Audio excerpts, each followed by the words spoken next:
আজি ৰাস্তাৰ হঠাৎ দেখা পালোঁ জয় শ্ৰীৰাম হৰ হৰ মহাদেৱ মহামৃত্যুঞ্জয় মন্দিৰ পৰা কি দেখা আছে অযোধ্যা ৰাম মন্দিৰলৈ মন্দিৰ হৈ কেদাৰনাথ মন্দিৰলৈ এইটো কি অষ্টাংগ প্ৰণাম যাত্ৰা তা খোজকাঢ়ি গৈ আছে মানুহজন ক'ৰ পৰা আহিছে মই সুধিম দাদা নমস্কাৰ আপোনাৰ নামটো প্ৰথমে মোৰ নাম অনুপ কুমাৰ দাস আপুনি ক'ৰ পৰা আহিছে মই মহামৃত্যুঞ্জয় মন্দিৰৰ পৰা আহিছোঁ মহামৃত্যুঞ্জয় মন্দিৰ হয় ঠিক আপোনাৰ মটিভটো কি মানে এইটো অলপমান জনাই দিলে ভাল হয় আমাৰ ৰাইজে গম পাব আৰু অসমৰ ৰাইজে গম পাব আৰু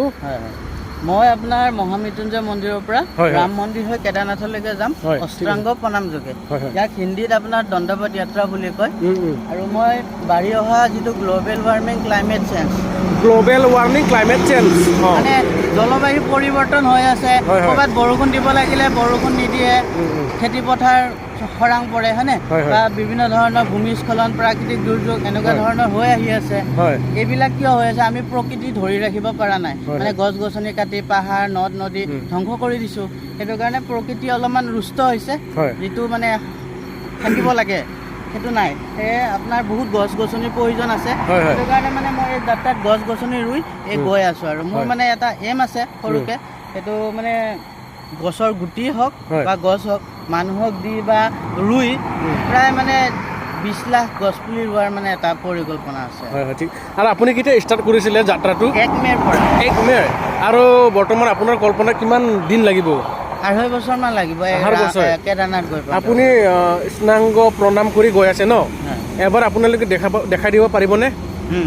ঠিক আছে এইটো বহুত মানে অলপ চিন্তনীয় বিষয় ৰাইজ তেওঁ এজন দেখাই দিব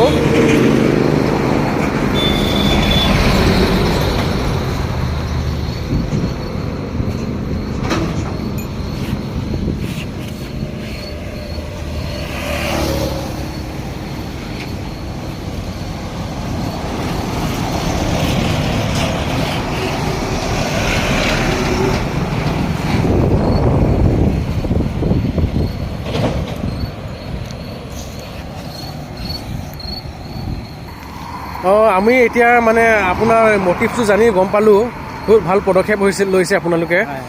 যিটো আমাৰ গ্ল'বেল ৱাৰ্মিঙৰ প্ৰব্লেম এতিয়া চলি আছেতো বহুত পৰিমাণে তো আপোনালোকে ঠিক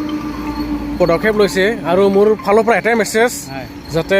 আমাৰ যিমান অসমবাসী ৰাইজে হওক আপোনালোকক ছাপোৰ্ট কৰক যাতে একো প্ৰব্লেম নহওক যিমান পাৰে ছাপোৰ্ট কৰক সেয়ে মোৰ কামনা মোৰ ফালৰ পৰা আৰু আপোনালোকৰ মানে যাত্ৰা শুভ হওক তাকে কামনা কৰিলোঁ ৰাইজ আৰু আপোনালোকে অলপমান ছাপোৰ্ট কৰিব গৈ আছে বৰ্তমান আমাৰ